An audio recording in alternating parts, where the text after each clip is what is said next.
जय हिंद साथियों। देखिए आज फिर से आपके सामने एसएससी सीजीएल 2024 का प्रैक्टिस सेट लेकर आए हैं और आज के क्लास में हम सेट नंबर 8 को डिस्कस करेंगे। और इस 8 सेट नंबर में जितने भी 25 मोस्ट इम्पोर्टेंट क्वेश्चन आएंगे उन सभी को बारी बारी से सॉल्व करेंगे। उसके बाद इस क्वेश्चन से रिलेटेड जितने भी फॉर्मूले होंगे, ट्रिक्स होंगे या बेसिक थॉट जो होगा वो सभी के सभी आपके सामने रख दूंगा। ठीक है ना। आपको एक अपने पास नोटबुक और पेन लेकर बैठ जाना चाहिए ताकि जो है मेरे भाई जो पॉइंट्स मैं बताऊंगा वो आप नोट करते जाइएगा। ठीक है ना। और बहुत ही इंपॉर्टेंट पॉइंट सब रहेगा मेरे भाई। सभी क्वेश्चन अपने आप में एकदम यूनिक है और सभी का बहुत ही इम्पोर्टेंस है। ठीक है ना। तो देखिए आज के क्लास का पहला क्वेश्चन है मेरे भाई, यदि a बराबर जो है x माइनस वाई और b बराबर y माइनस जेड तथा c बराबर जो है z माइनस एक्स हो तो आपसे पूछ रहा है a Q plus B Q plus C Q का मान क्या होगा।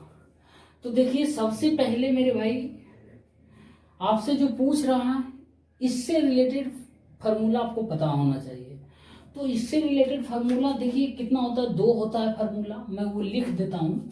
देखिए जब a cube plus B Q plus C cube minus 3abc बराबर होता है मेरे भाई a plus B plus c into a square plus b square plus c square minus a b minus b c minus c a, इतना होता है मेरे भाई। ठीक है ना। अब देखिए एक और फार्मूला होता है इसका, a cube plus B Q plus C cube minus 3abc बराबर a plus B plus c by 2 होता है। कैसे ये होता है, जैसे देखिए इसको हम 2 से मल्टीप्लाई कर देते हैं, यहाँ से यहाँ यदि 2 से मल्टीप्लाई कर देते हैं तो 2 से डिवाइड भी करेंगे ना, 2 से डिवाइड करेंगे ना, कोई दिक्कत नहीं, तो 2 2 कट ही जाएगा। तो a plus B plus c by 2 किए हैं इन टू मेरे भाई इसको 2a square plus 2b square plus 2c square minus 2ab minus 2bc minus 2ca हो जाएगा ना, मल्टीप्लाई होगा। तो यहाँ हो जाएगा मेरे भाई a माइनस बी का whole square plus b minus c का whole square plus c minus a का होल स्क्वायर, इतना हो जाता है। ठीक है ना। 2 से मल्टीप्लाई करने के बाद आप देखिए 2a square plus 2b square plus 2c square minus 2ab minus 2bc minus 2ca, यहाँ पे सबको तोड़िए देखिए उतना आ जाएगा। ठीक है।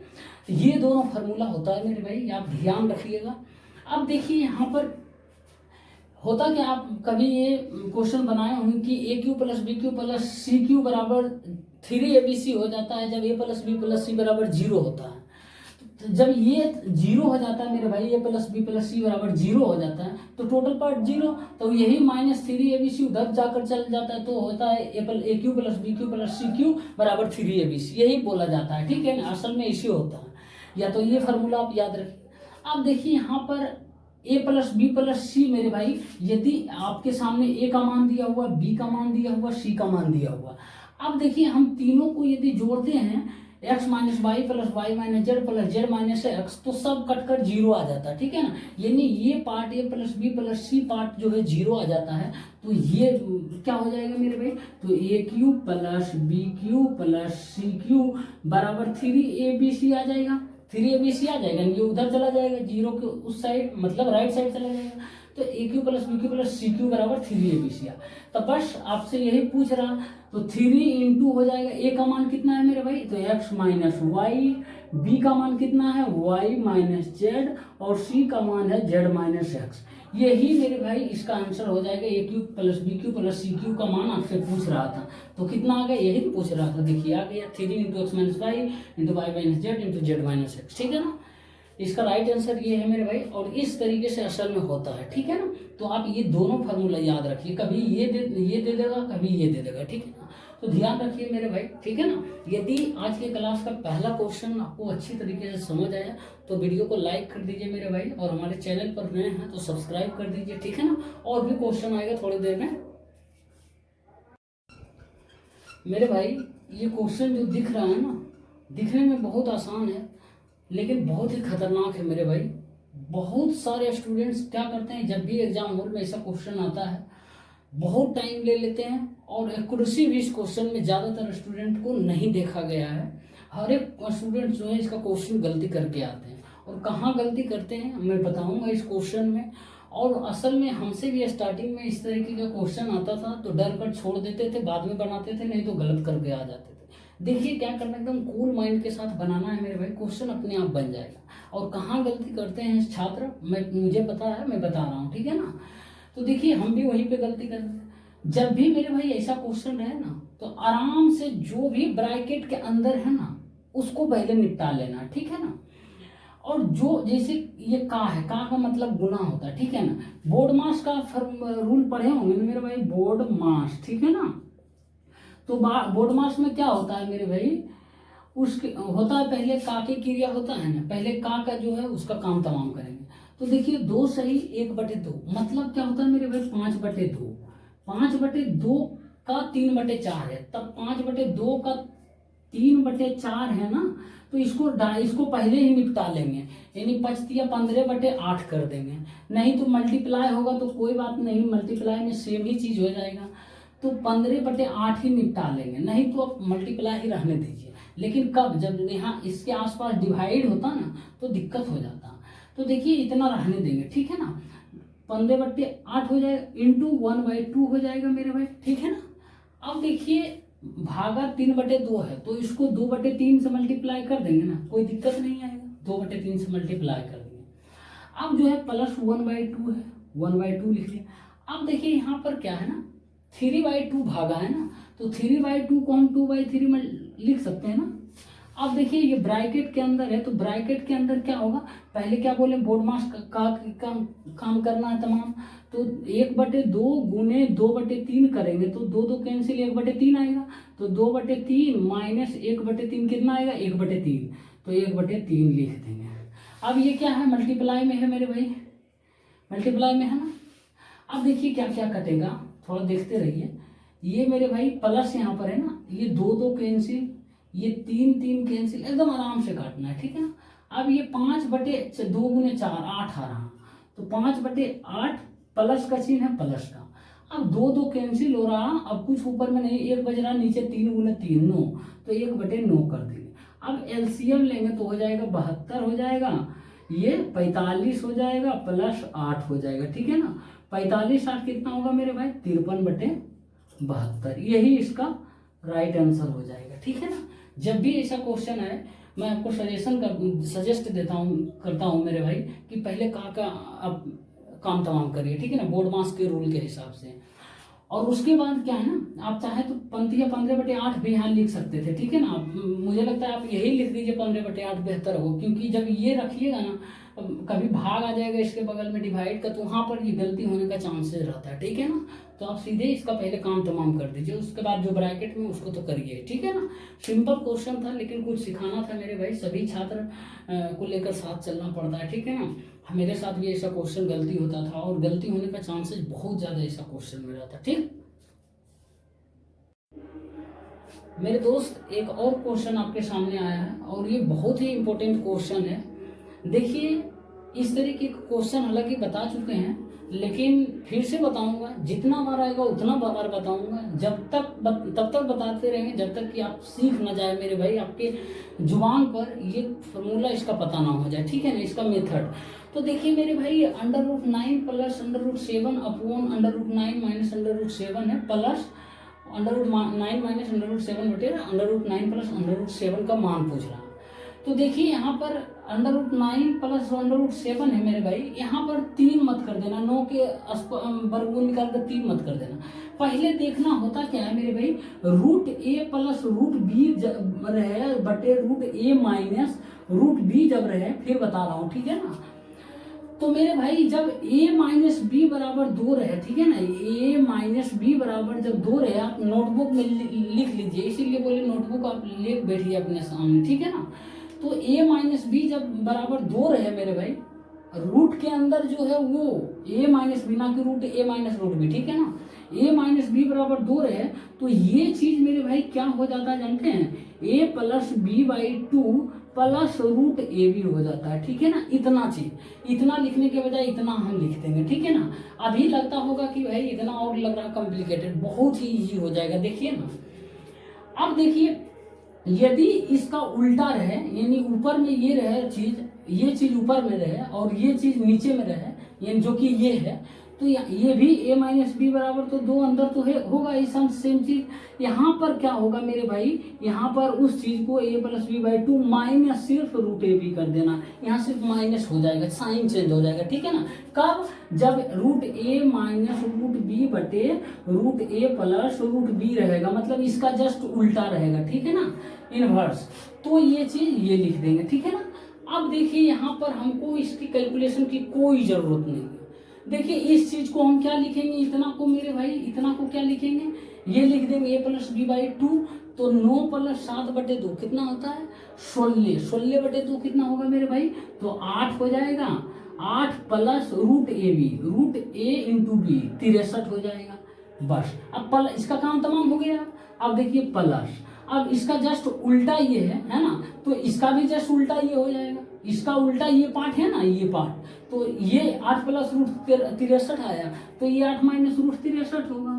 नहीं तो आप इस फार्मूला से भी बैठा कर लीजिए, ठीक है ना। तो देखिए रूट 63 कैंसिल हो जाएगा, 8 प्लस 8 बराबर मेरे भाई 16 आ जाएगा, ठीक है ना। इस क्वेश्चन को देखिए हर एक स्टूडेंट्स कर लेंगे, ठीक है ना। लेकिन आपसे यही पूछ देता कि x बराबर इतना है और y बराबर इतना दे देता, तो आपसे पूछता है x cube plus Y cube क्या होगा। उस कंडीशन में यहाँ तो जोड़ था तब ना जोड़ लीजिएगा, वहाँ क्यूब है, कैसे कीजिएगा, क्यूब करते रहिएगा, तो इतना लिख देना वो चीज़ को, ठीक है ना। उसके बाद क्यूब कर देंगे, आराम से हो जाएगा मेरे भाई, ठीक है ना। बस सिखाने का मकसद था मेरे भाई, इसमें बहुत कुछ था, इसीलिए आपको लगा कि नहीं, हमको लगा कि दे दे क्वेश्चन, आप ये चीज़ जरूर लिख लीजिए, ठीक। साथियों एक और क्वेश्चन है, एलसीएम और एचसीएफ का है।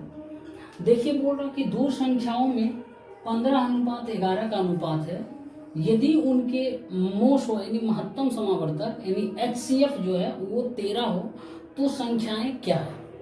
सबसे पहले देखिए आपके सामने इस तरह के क्वेश्चन में ऑप्शन देगा, हर एक क्वेश्चन का ऑप्शन देगा, तो आप कोशिश कीजिएगा 15 और 11 का मल्टीप्लिकेशन देख लीजिए, वो संख्याएं आंसर हो जाएगा, ठीक है ना। और उसका एचसीएफ 13 ये भी सेटिस्फाई कर जाएगा। तो देखिए लेकिन बनाने का तरीका आपको बता रहे हैं, हो सकता है कुछ हट कर दे दे। यदि मैं आपसे पूछूं साथियों x और y का एलसीएम क्या होगा, एलसीएम, तो बोलिएगा x इंटू वाई, कुछ नहीं समझ आता इसका मल्टीप्लीकेशन, दोनों अलग अलग है। और यदि इसका एचसीएफ मैं बोलूं तो कितना बोलिएगा दोनों में 1 कॉमन है, हाईएस्ट कॉमन फैक्टर 1 है, तो 1 हो जाएगा।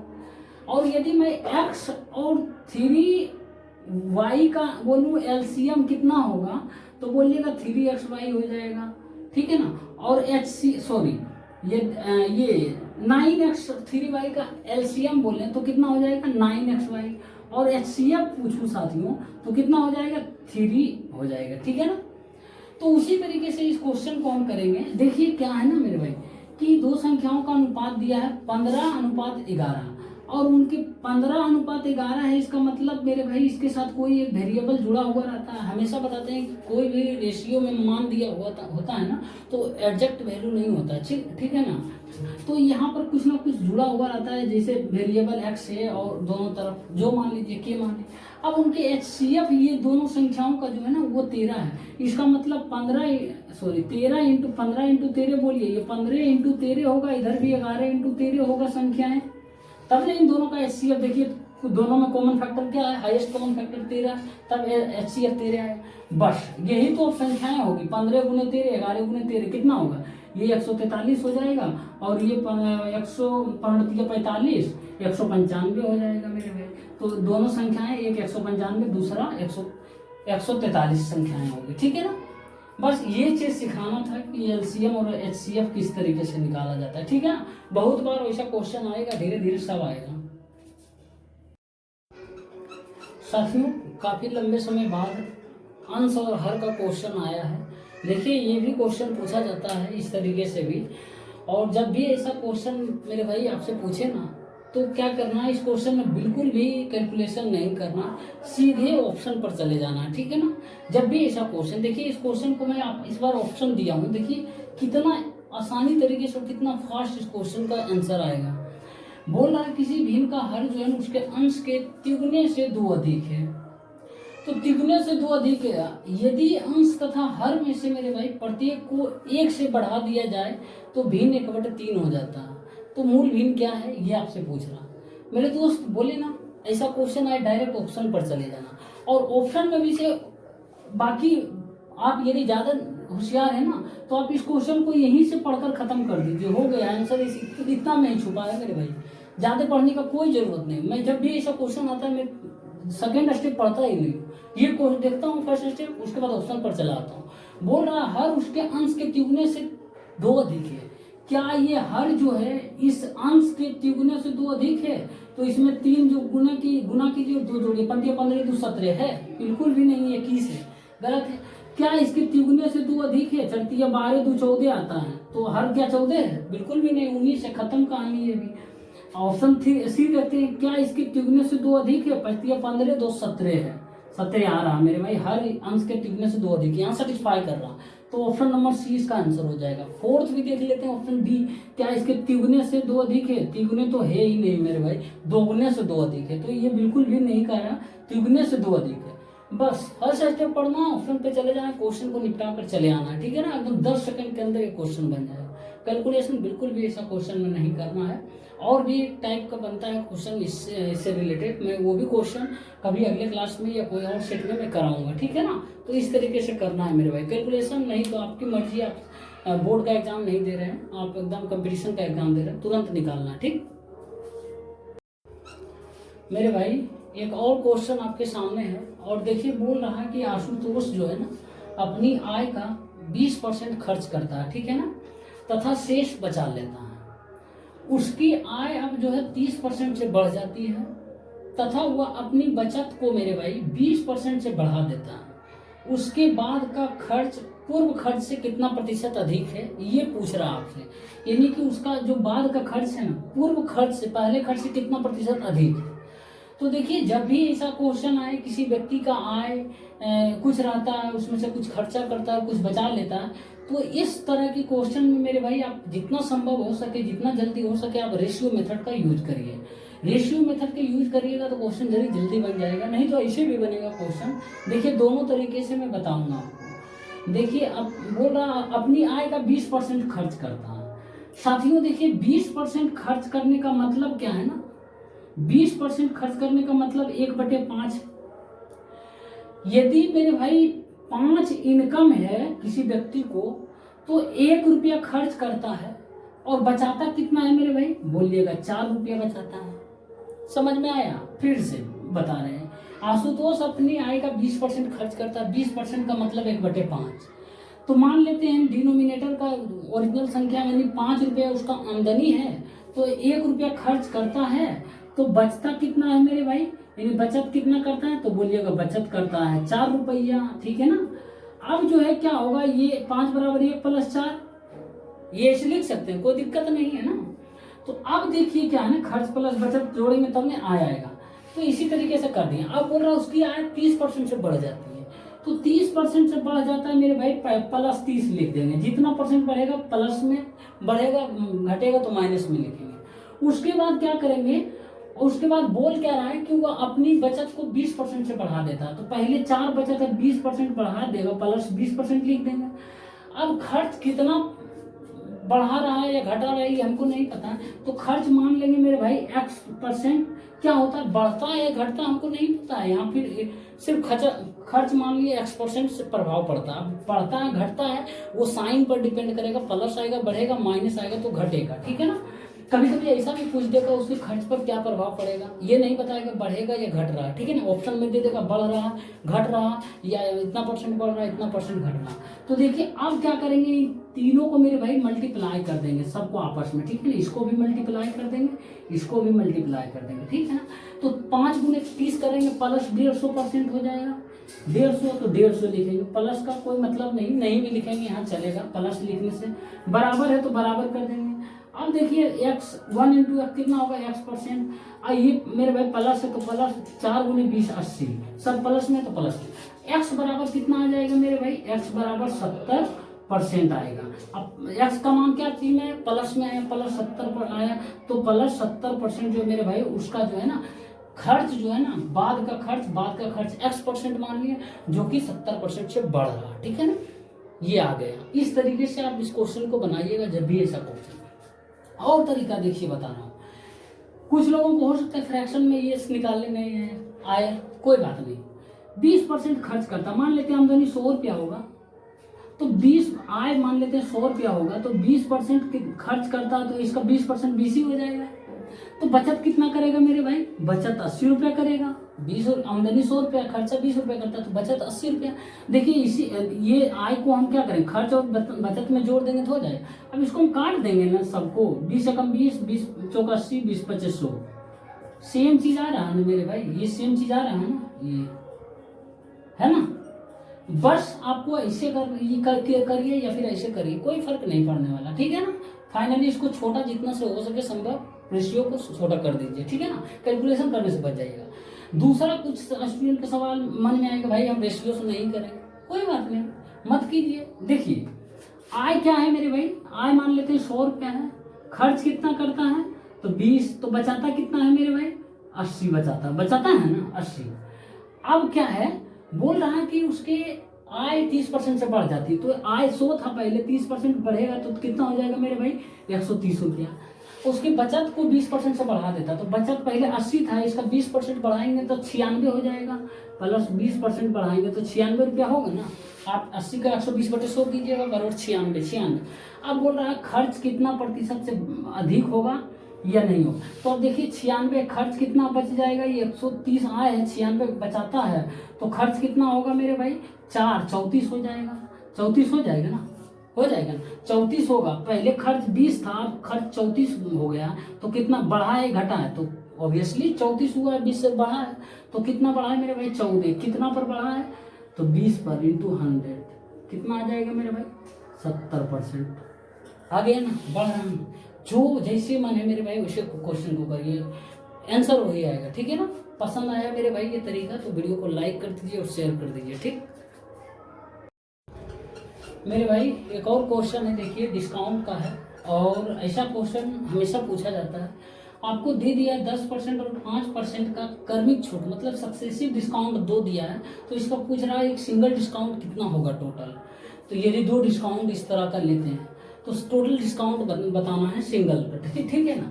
तो देखिए जब भी 2 दे या 3 दे, 2 के लिए आपको फार्मूला बताया, 3 के लिए भी फार्मूला आपको बताए हैं, तो देखिए क्या होता है ना, आप 2 फार्मूला इस तरीके का क्वेश्चन में कर सकते हैं यूज। एक आपको बताए हैं मेरे भाई x plus Y plus X Y upon 100 मेरे भाई, ये सक्सेसिव डिस्काउंट का फार्मूला ये एक है।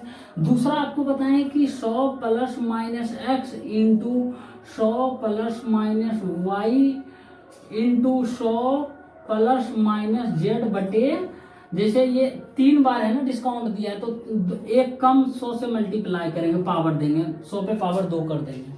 यदि 2 ही डिस्काउंट देता तो 100 पे पावर 1 करते, ठीक है ना। तो फिलहाल यहाँ पर 2 ही डिस्काउंट है, जेड का कोई मतलब नहीं है, जेड तीसरा कोई डिस्काउंट है नहीं, तो एक ही पावर 100 पर करेंगे, ठीक है ना। 2 डिस्काउंट देगा तो एक कम 100 पर पावर करना। अब देखिए यहाँ पर जो भी रिजल्टेंट आएगा मेरे भाई उसको 100 से कंपेरिजन कर देना, और इसमें जो रिजल्टेंट आएगा उसको 100 से कंपेरिजन नहीं करना, ये ध्यान रखिएगा। यहाँ पर 2 डिस्काउंट लगातार है, तब जब 2 डिस्काउंट मेरे भाई लगातार होता है ना, तो क्या करना चाहिए, x प्लस वाई, नहीं तो आप सीधे माइनस दोनों जगह कर दीजिए। फार्मूला 10 गो रटने के बजाय एक ही फार्मूला याद रखिए, जहां डिस्काउंट दे रहा हूं वहां माइनस कर दीजिए, जहां बढ़ा कर दे रहा हूं प्लस रहने दीजिए। तो यहाँ पर देखिए दोनों माइनस 10% माइनस 5%, 2 डिस्काउंट दे रहा है, तो x की जगह -10 होगा, y की जगह -5 होगा, और यहाँ -10 -5 प्लस हो जाएगा, तो प्लस 10 गुने 5/100 हो जाएगा, ठीक है ना। अब यहाँ क्या हो जाएगा, -15 मेरे भाई प्लस ये हो जाएगा 1/2, 0.5 आ जाएगा, तो 0.5 कितना हो जाएगा, 14.5% जो है डिस्काउंट देगा, टोटल हो जाएगा एकल छूट, ठीक है ना। नहीं तो इस फार्मूला से भी आप यूज करके बनाइए। देखिए 10% डिस्काउंट दे रहा है ना, तो प्लस का साइन कहाँ करेंगे, जहाँ ज्यादा में दे रहा है, माइनस का जहाँ डिस्काउंट दे रहा है, छूट दे रहा, तो 100 माइनस 10 होगा, इंटू 5% ये भी डिस्काउंट दे रहा है, तो 100 माइनस 5/10 100 कर देंगे मेरे भाई, हो जाएगा 90 गुने 95 बटे 100, ठीक है ना। 1 0 1 0, 19 5 95, 2 5 10, 19 नमा 171 बटे 2, तो कितना आएगा 2 8 16, 1 2 5 10, 1 2 5 10, ये 85.5 आया है ना। इसको 100 से कंपैरिजन फाइनली करना है, लास्ट में भूलना नहीं है मेरे भाई। तो 100 से ज़्यादा रहेगा तो उतना परसेंट अधिक होगा, 100 से कम रहेगा तो उतना परसेंट कम होगा। तो 100 से कितना परसेंट कम है, 14.5% कम है, तो 14.5% कम होगा, तो 14.5% मेरे भाई ये डिस्काउंट हो जाएगा, ठीक है ना, छूट हो जाएगा, एक छूट। ये फार्मूला बताना था मेरे को, ठीक है ना, ये क्वेश्चन देने का, बाकी कुछ था नहीं, ठीक है ना। अब 5 को डिस्काउंट दे दे, उससे क्या मतलब, फिर आगे बढ़ते जाएंगे, 100 plus minus Z, 100 plus minus के मान लेंगे, 100 प्लस माइनस पी मान लेंगे।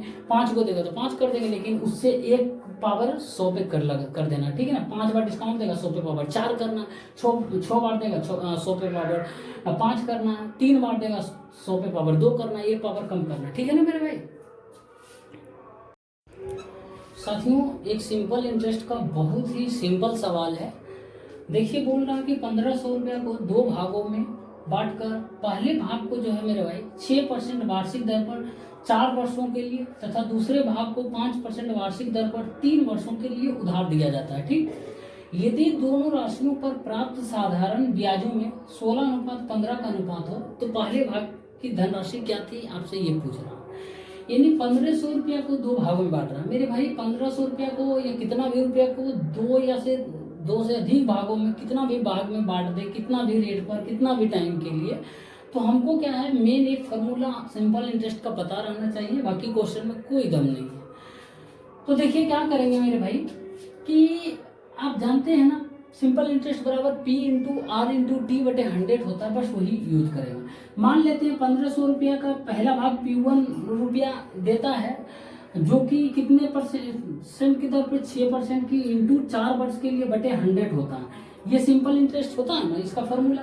तो मान लेते 1500 रुपया में P1 रुपया जो है, प्रिंसिपल 1 जो है, वो उधार देता है 6% 4 वर्ष के लिए, तो ये सिंपल इंटरेस्ट। और जो है दूसरा जो है P2 मान लेते हैं, P2 रुपया देता है कितने परसेंट की दर से, 5% की दर से, कितने वर्ष के लिए, 3 वर्ष के लिए बटे 100। ये दूसरे का सिंपल इंटरेस्ट हो गया। यही दोनों का सिंपल इंटरेस्ट बोल रहा, साधारण ब्याजों में 16:15 का अनुपात है, 16/15। बस अब कुछ नहीं करना। देखिए क्या होगा, 100 कैंसिल। साथियों में 100 असल में नहीं लिखने वाला था, लेकिन मेरा उद्देश्य था समझाने का, और समझाने के लिए आप लिखे यहाँ पर, ठीक है ना। मैं डायरेक्ट ऐसे ही लिख देता, कट जाता है ऐसे भी नीचे नीचे। तो अब देखिए क्या होगा ना, अब देखिए ये अब हम काट सकते हैं ना। यदि हम इसको 5 या 15 कर देंगे मेरे भाई, ये कट जाएगा ना। अब देखिए ये भी कट जाएगा, 4 चौका 16 हो जाएगा मेरे भाई, 2 दूना 4, 3 दूना 6, ठीक है ना। अब देखिए यहाँ पर क्या आ गया मेरे भाई, P1/P2 बराबर 2/3 आ जाएगा। ये 2 यहीं रहेगा, ये नीचे आ जाएगा 3, ठीक है ना। अब क्या करना है, अब दो राशि बांटे थे 1500 को P1 और P2 में, यानी यही दोनों का योग, दोनों राशि का मेरे भाई 1500 होना चाहिए, और दोनों का रेशियो आ गया है जो कि 2:3 है, यानी 5 बराबर मेरे भाई 1500 आ गया है। तो आपसे पूछ रहा है पहले भाग की राशि, तो पहले भाग की P1 जो कि 2 के अनुपात में है, तो 2 बराबर कितना हो जाएगा मेरे भाई, 600 रुपया हो जाएगा। 5 × 15 3 दूना 6, ठीक है। दूसरा भाग पूछता तो दूसरा भाग P2 यानी 3 बराबर कितना हो जाएगा, 900 हो जाता बाकी, ठीक है ना। तो इस तरीके से करना है आपको, कोई भी फॉर्मूला ट्रिक याद नहीं कर, आपका सिंपल मेथड, बेसिक मेथड, ये ब्रह्मास्त्र है, और बेसिक मेथड हमेशा याद रखिए, ठीक है ना। साथियों, एक और क्वेश्चन है कंपाउंड इंटरेस्ट का। देखिए बोल रहा हूँ कि कोई राशि जो है ना, चक्रवृद्धि ब्याज दर से यानी कंपाउंड इंटरेस्ट से के रेट से 6 वर्षों में मेरे भाई 2/1/2 गुनी हो जाती है, यानी 5/2 गुनी हो जाती है। तो वही राशि जो है 18 वर्षों में कितनी गुनी हो जाएगी, ये आपसे पूछ रहा है। तो देखिए बहुत ही सिंपल सवाल है। चक्रवृद्धि ब्याज जब भी मान लेते हैं, ये कोई मान लेते हैं P1 है राशि, और ये P2 हो जाता है मान लिया N1 गुना होकर, तो अगला जो है P2 से लेकर P3 होगा, ये भी उसका N1 के ही रफ्तार से बढ़ेगा, इतना ही गुना के रफ्तार से, ठीक है ना, जब रेट समान होगा। तो देखिए क्या करेंगे इस क्वेश्चन में, कि 6 वर्षों में 5/2 गुनी हो जाती है। मान लेते हैं कोई राशि 1 रुपया है, तो मेरे भाई वो 5/2 गुनी हो जाती है कितना वर्षों में, 6 वर्ष में मेरे भाई वो 5/2 गुनी हो जाती है, ठीक है ना, 5/2 गुनी। तो एक का 5/2 करेंगे तो 5/2 हो गए। अब उसके बाद बोला 18 वर्षों में कितनी हो गुनी। अब मेरे भाई अगले 6 वर्षों में फिर जो राशि है उसका 5/2 गुना हो जाएगा। कंपाउंड इंटरेस्ट में तो यही होता है, जितना कुछ अमाउंट बनता है फिर वो प्रिंसिपल बन जाता है, फिर जो अमाउंट बनेगा वो भी प्रिंसिपल हो जाता है, मतलब मिश्रधन पर होते रहता है, मूलधन बन जाता है, मिश्रधन पर ही ब्याज लगते चला जाता है। तो अब फिर अगले 6 वर्षों में मेरे भाई वो कितना होगा, इसका फिर 5/2 गुना हो जाएगा, मतलब 25/2 गुना हो जाएगा, सॉरी 25/4 हो जाएगा मेरे भाई, हो जाएगा ना। इसका 5/2 करेंगे, 5/2 गुना, ये भी 5/2 गुना होगा ना, फिर तो 25/4। फिर मेरे भाई 6 वर्षों में अगले कितना हो जाएगा, इसका भी फिर 5/2 गुना हो जाएगा। तो 5/2 गुना कितना हो जाएगा, 25/8, सॉरी 25/25 से 125/8 गुना हो जाएगा, ठीक है ना। और आपसे यही पूछ रहा कितना वर्ष लगा टोटल मेरे भाई, 6 वर्ष ये प्लस 6 वर्ष ये प्लस 6 वर्ष ये, टोटल कितना आ गया मेरे भाई, तो आ गया 18 वर्ष। आपसे यही पूछ रहा था कि 18 वर्ष में कितना गुना हो जाएगा, तो 18 वर्ष में मेरे भाई को ये राशि जो है ना, कोई भी राशि 125/8 गुना हो जाएगा, ठीक है ना, इतना हो जाएगा। जब भी ऐसा क्वेश्चन आए इस तरीके से यूज करना। लेकिन आपके लिए एक सवाल रहेगा यही क्वेश्चन, यदि कोई राशि साधारण ब्याज दर से इतना ही सब कुछ है, 6 वर्षों में 2.1/2 गुनी हो जाती है, तो वही राशि 18 वर्ष में कितनी गुनी हो जाएगी, ये आप कमेंट बॉक्स में बताइए। साथ में यदि मेरे रेगुलर स्टूडेंट है, यदि मेरा वीडियो हमेशा देखते रहते हैं, सब वीडियो देखते हैं और खास करके टॉप 100 क्वेश्चन देखे हैं, तो आप ये जरूर क्वेश्चन बनाइएगा। इसका आंसर क्या होगा कमेंट बॉक्स में बताइए। साथ में बहुत ही सिंपल क्वेश्चन पूछे हैं और बहुत ही मजेदार ट्रिक्स वो इस पे बताएं, ठीक है ना। सिंपल इंटरेस्ट यहाँ पर कर देना है और उसके बाद आंसर क्या होगा ये बताना है कमेंट बॉक्स में, ठीक है ना। मेरे भाई एक और क्वेश्चन है पार्टनरशिप का, बहुत ही अच्छा सवाल है। देखिए बोल रहा कि ए बी तथा सी जो है ना, एक व्यापार में क्रमशः 5:8:10 के अनुपात में जो है ना पूंजी लगाते हैं, ठीक है ना। ये 4 माह बाद अपनी पूंजी को 20% से बढ़ा लेता है। उसके 2 माह बाद जो है बी अपनी पूंजी को मेरे भाई 2:3 के अनुपात में बढ़ाता है, ठीक है ना। उसके 3 माह और बाद जो है ना सी है और अपनी पूंजी का ये जो है मेरे भाई 2/5 भाग वापस ले लेता है, यानी निकाल लेता है। तो वर्ष के अंत में लाभ को वे किस अनुपात में बांटेंगे ये आपसे पूछ रहा है, यानी 1 वर्ष के लिए बोला गया वर्ष के अंत में, ठीक है ना। तो बहुत ही मजेदार सवाल है। देखिए सबसे पहले 3 व्यक्ति है, ए बी और सी है, ठीक है ना। ये अपनी पूंजी लगाता है तो 5:8:10 के रेशियो में इन्वेस्टमेंट करता है एक बिजनेस में, ठीक। ये 4 माह बाद अपनी पूंजी को 20% से बढ़ा लेता है। मेरे भाई जब भी पार्टनरशिप का क्वेश्चन आया ना, क्या करता है नहीं करता ये मतलब नहीं, सिर्फ एक बात याद रखना है कि फाइनली कितने रुपया इन्वेस्ट किया है और कितने समय के लिए कर रहा है, ये ध्यान देना। कितने रुपया पूंजी लगा रहा है व्यापार में, कितने रुपया लगा हुआ और कितने समय के लिए लगा, ठीक है। तो देखिए 4 महीना बाद अपनी पूंजी को 20% से बढ़ा देता है, यानी मेरे भाई ये जो है 5 रुपया मान लिया इन्वेस्ट किया है, तो ये 4 महीना तक जो है इतना का इन्वेस्टमेंट रखा अपने पास, ठीक है ना। तो 5 × 4 करेंगे मेरे भाई, ठीक है ना, 5 × 4, ठीक है ना। 4 महीने तक 5 रुपये वो लगा के रखा। उसके बाद बोल रहा है कि 20% से बढ़ा देता है, 20% से बढ़ा देता है। पहले पूंजी 5 रुपया था, इसमें 20% बढ़ाएंगे मेरे भाई तो 6 रुपया हो जाएगा।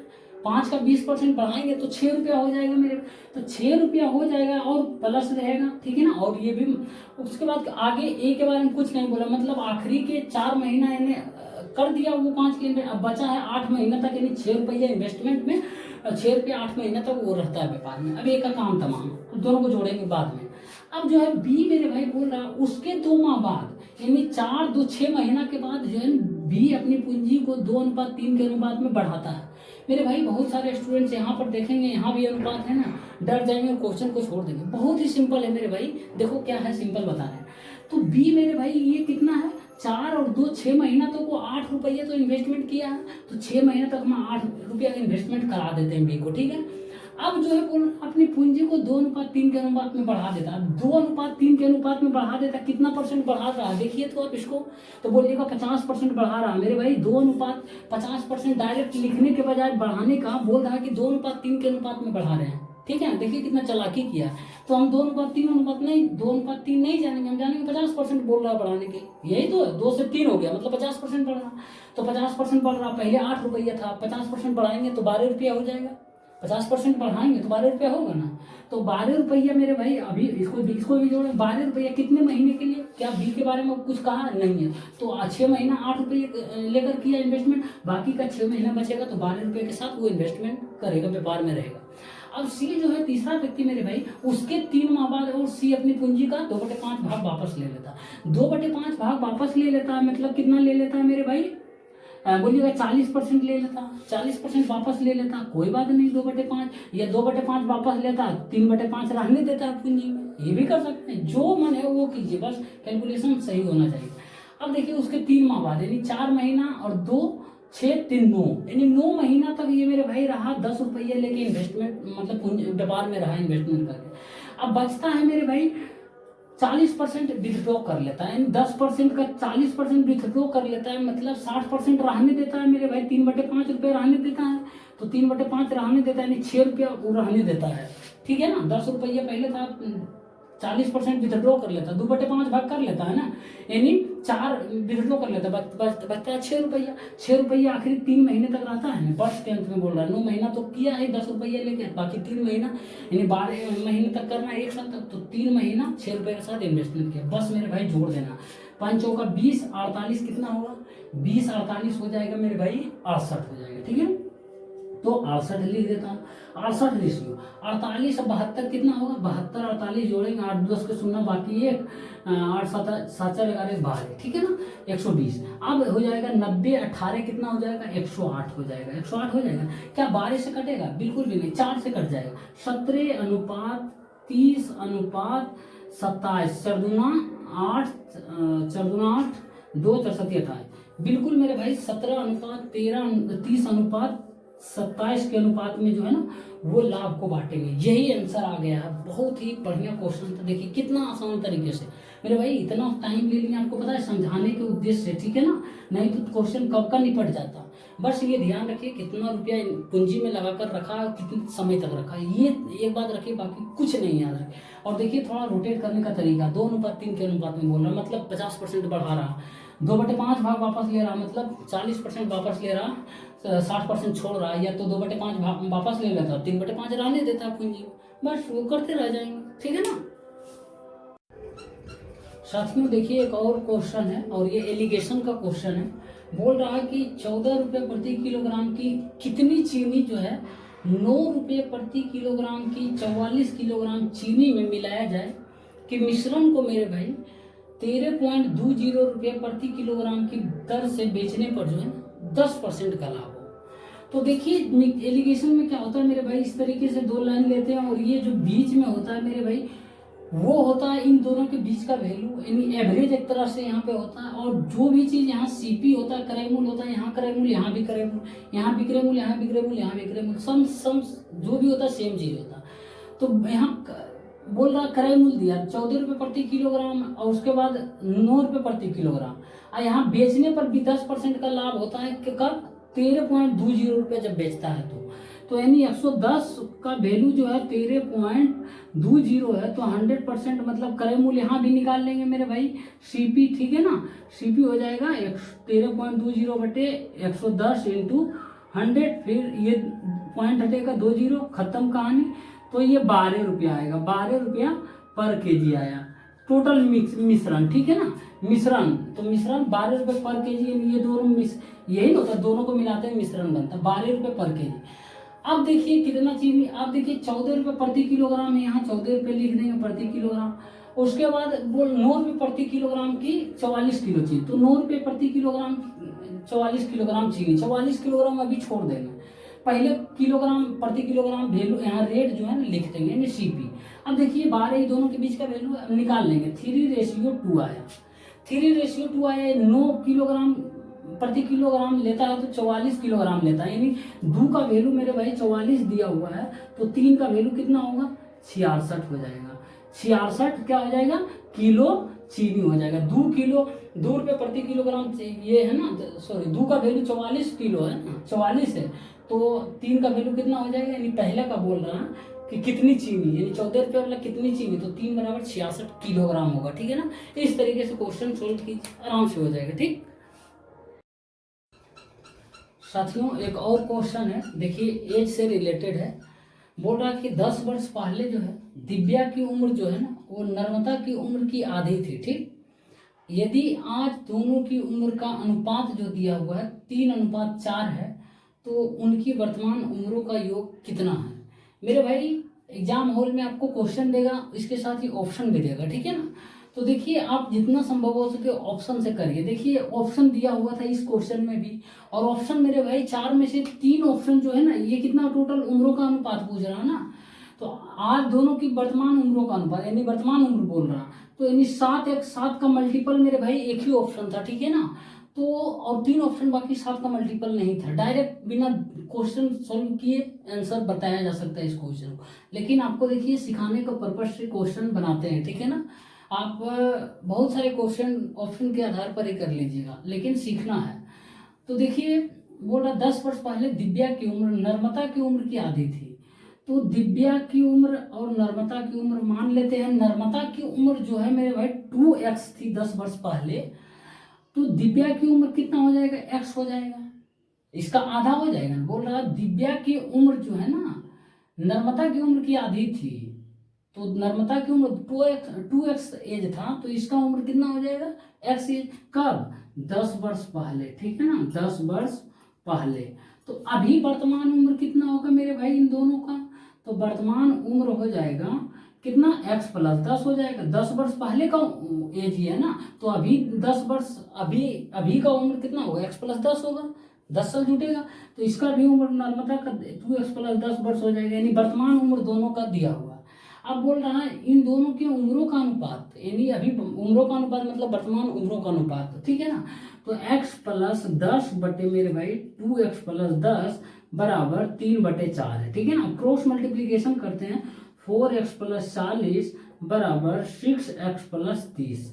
ठीक है ना, 2x बराबर 10, तो x बराबर मेरे भाई 5 आ रहा, तो 5 आ रहा, तो अभी वर्तमान उम्रों का योगफल, तो वर्तमान उम्र मेरे भाई 5x इसमें मत बैठा देना मेरे भाई, वर्तमान उम्र ये है। ठीक है ना, ये 10 वर्ष पहले का उम्र है। ठीक है ना, इसमें मत बैठा कर निकाल देना, x plus 2x 3x 3 into 5 15 कर देना। अभी वर्तमान उम्र इतना है, तो ध्यान से थोड़ा, तो अब क्या हो जाएगा, एक का हो जाएगा 5 प्लस 10 15, दिव्या का उम्र वर्तमान उम्र 15 हो जाएगा, और नर्मदा के वर्तमान उम्र 5 दूना 10 10 20 हो जाएगा। ठीक है ना, तो अब दोनों के वर्तमान उम्र का योगफल पूछ रहा, तो कितना हो जाएगा मेरे भाई, 35 वर्ष। ठीक है ना, यही इसका राइट आंसर होगा। ध्यान से थोड़ा क्वेश्चन क्या बोल रहा है और क्या करना है ये ध्यान रखना है। ठीक साथियों, सेट नंबर 8 के पार्ट 1 का ये लास्ट क्वेश्चन है, क्वेश्चन नंबर 13। उसके बाद पार्ट 2 में हम क्वेश्चन नंबर 14 से लेकर 25 तक कंप्लीट करेंगे, और ये सेट नंबर 8 जो है समाप्त हो जाएगा। फिर से आपको याद दिला दे मेरे भाई, जो भी हमारे चैनल पर नए हैं वो प्लीज़ आप मेरे चैनल को सब्सक्राइब कर लीजिए, और मेरे भाई वीडियो को जो भी देख रहे हैं इस समय वो लाइक तो ज़रूर कर लीजिए मेरे भाई। लाइक करने से कुछ नहीं होता है, बस आप एक थंब दबा दीजिए, हो जाएगा। ठीक है ना, और देखिए मेरे भाई 45 मिनट का क्वेश्चन हम बताते हैं, तो 45 मिनट कम से कम ये तो देखिए लेक्चर आपके सामने देते हैं। ठीक है ना, उसके बाद लिखने में बहुत सारा टाइम वेस्ट होता है। ठीक है ना, उसके बाद एडिट करने में बहुत तरह का होता है। ठीक है ना, तो आप इतना कर सकते हैं मेरे भाई, स्टडी ग्रुप में तो शेयर कर सकते हैं वीडियो को, और लाइक तो जरूर करिए मेरे भाई। बोल रहा देखिए क्वेश्चन पर आते हैं, ए की क्षमता जो है ना वो बी से 25% कम तथा बी की क्षमता जो है सी से 20% अधिक है। ठीक है ना, तीनों मिलकर एक काम जो है 45 दिनों में समाप्त करते हैं। ए अकेला उसी काम को कितने दिनों में समाप्त करेंगे, आपसे ये पूछ रहा। बहुत ही अच्छा क्वेश्चन है। देखिए 3 व्यक्ति है, ए है, बी है और सी है। ठीक है ना, अब तीनों व्यक्ति जो है ना की कैपेसिटी जो एफिशिएंसी है अलग अलग है। अब बोल रहा है ए बी से 25% कम है और बी जो है सी से 20% अधिक है। तो देखिए हम सी को पहले बेस मानेंगे, सी को मानते हुए ए बी की तरफ जाएंगे, फिर बी से ए की तरफ जाएंगे। ठीक है ना, क्योंकि सी से एक मतलब ये सीरीज बन रहा है। ठीक है ना, तो बी की क्षमता सी से 20% अधिक है, तो सी की क्षमता मान लेते हैं 100 है मेरे भाई, तो बी की क्षमता कितना हो जाएगी, 120 हो जाएगा। 20% अधिक 120। अब बोल रहा है ए की क्षमता 20 से 25% कम है, तो ए की क्षमता 20 से 25% कम है, तो 120 का 25% कम 75/100 हो जाएगा मेरे भाई, हो जाएगा। 3 25 4 30 30 या 90 हो जाएगा, यानी ये 90 हो जाएगा, ठीक है ना। ए की क्षमता 90 हो जाएगा। अब देखिए इसकी क्षमता है, तो हम इसको हम जितना संभव हो सके छोटा करेंगे, तो 1 0 1 0 खत्म हो गए मेरे भाई, तो 9:12:10 आया। इसका इफिशियंसी आ गया ए बी और सी का, और तीनों मिलकर एक काम को 45 दिनों में करता है। तो टोटल वर्क होता क्या है मेरे भाई, इफिशियंसी इंटू टाइम होता है, ठीक है ना। टोटल वर्क बराबर, मैं लिख देता हूँ यहाँ पर, टोटल वर्क बराबर होता है मेरे भाई इफिशियंसी इंटू टाइम होता है, ठीक है ना। तो आप देखिए तीनों व्यक्ति का इफिशियंसी कितना हो जाएगा, ए का 9 है, बी का 12 है, और सी का जो है ना वो 10 है। तो इफिशियंसी मेरे भाई इन दोनों तीनों का हो जाएगा कितना, 12 9 21 10 31 और तीनों मिलकर 45 दिन में काम करता है। तो टोटल काम ये हो जाएगा 31 × 45 हो जाएगा ना। तीनों मिलकर 45 दिनों में करता है, तो तीनों की इफिशियंसी के साथ 31 है, 31 × 45 इतना काम हो जाएगा। टोटल काम इतना है, तो ए उस काम को कितने दिनों में करेंगे, तो ए की कितनी इफिशियंसी से करता है, 9 की इफिशियंसी से। तो टोटल काम इतना करना है, 9 की इफिशियंसी से करता है, तो 9 से डिवाइड मार देंगे तो टाइम आ जाएगा। तो 9 × 5 = 45 आ जाएगा, 5 आ जाएगा, 5 × 3 = 15 मेरे भाई, 155 क्या आएगा, दिन आएगा, 155 डेज, ठीक है ना। बहुत ही सिंपल सवाल था, इस तरीके से क्वेश्चन को सोल्व किया जाता है मेरे भाई। उम्मीद करते हैं जितना आज भी पार्ट 1 में आज के क्लास में समझाएं क्वेश्चन, सभी के सभी समझ आया होगा मेरे भाई। और हम कोशिश करते हैं कि ज़्यादा से ज़्यादा आपको अच्छा से अच्छा कोई तरीका बताएं, कंटेंट दें, और उसके बाद फिर आपको, ताकि मतलब जो भी समस्या है मैथ से रिलेटेड वो दूर हो जाए मेरे भाई, ठीक है ना। तो आप यदि समझ नहीं आता या किसी भी तरह का समस्या है, तो आप कमेंट बॉक्स में ज़रूर अपनी राय दे सकते हैं, या किस तरीके से मैं और बताऊं, ये आपका सजेशन मेरे भाई मेरे लिए वरदान साबित होगा, ठीक है ना। तो आप इतना कम से कम करिए, जो भी होगा मेरे भाई, कुछ नहीं, जो सही लगता है बस सही बताइए, गलत है तो बताइए गलत है भाई, इस तरीके से आप समझाइए, ठीक है ना। कोशिश करेंगे और ज़्यादा से ज़्यादा मेहनत करने का, ठीक है ना। और हम कोशिश करते हैं आप 100% अपना एफर्ट दें, और आपको भी बोलते हैं कि आप 100% एफर्ट के रूप में मेरे भाई एक लाइक दे दीजिए, बस इससे ज़्यादा कुछ नहीं, ठीक है ना। तो मिलते हैं साथियों नेक्स्ट क्लास में, पार्ट 2 लेकर आएंगे। 14 नंबर क्वेश्चन से लेकर 25 क्वेश्चन तक कंप्लीट कर लेंगे, सेट 8, ठीक है ना। तब तक के लिए धन्यवाद।